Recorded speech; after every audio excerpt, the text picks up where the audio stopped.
chef Jean-François Piège. Quand je vous ai proposé ce projet, tout de suite il m'a été répondu que vous vouliez aller chez Chanel. Pourquoi Chanel plus qu'une autre maison? Parce que c'est la maison qui fait rêver et puis l'une des plus belles choses dans la vie c'est de rêver. Donc chaque fois qu'on a la chance de venir à un défilé Chanel, on est sur un nuage, dans un moment de rêve. Moi c'est quelque chose qui me touche. C'est pas mon premier défilé Chanel. Enfin, on va voir comment sera celui-là, mais les autres étaient magnifiques. Donc je pense que celui-ci doit être de la même veine. Bah déjà c'est la création, c'est cette capacité à se réinventer plusieurs fois par an. Alors bon, un défilé, il y en a deux gros par an, mais entre les différentes collections, je pense que dans la vie, dans n'importe quel métier, il est important de savoir se réinventer. Et quand on voit la diversité d'un défilé, d'une proposition, avec des thèmes différents, c'est toujours extraordinaire. Premières impressions, waouh! Waouh!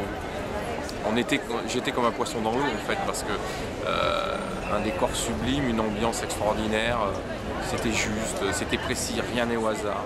De la sonorité jusqu'à la perception visuelle et presque sensorielle de ce qu'on a vécu, c'était parfait. Ce que j'aime beaucoup chez Chanel, c'est que dans le thème, aujourd'hui on était dans un thème aquatique, poissons et autres, réinventer les écailles, il y avait des pièces où il y avait les ronds qui pouvaient ressembler à des écailles multicolores, qui pouvaient être le reflet de la nacre au soleil.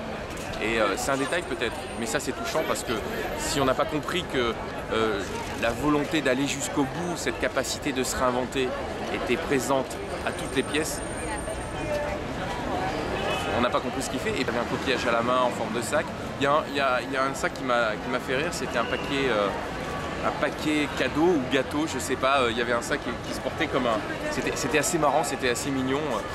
Il y a plein de petites choses comme ça qui sont touchantes et qui sont en fait la personnalité de la marque, mais aussi je pense de son créateur qui est unique, c'est Karl Lagerfeld.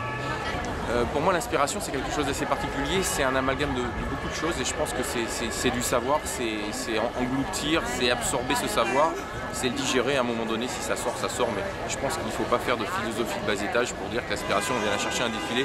Quand on est cuisinier, on essaye d'écouter ce qui se passe, on essaye de comprendre dans le monde dans lequel on est et on applique à un moment donné ses envies, son savoir-faire et ça touche à son expression, mais c'est pas autre chose.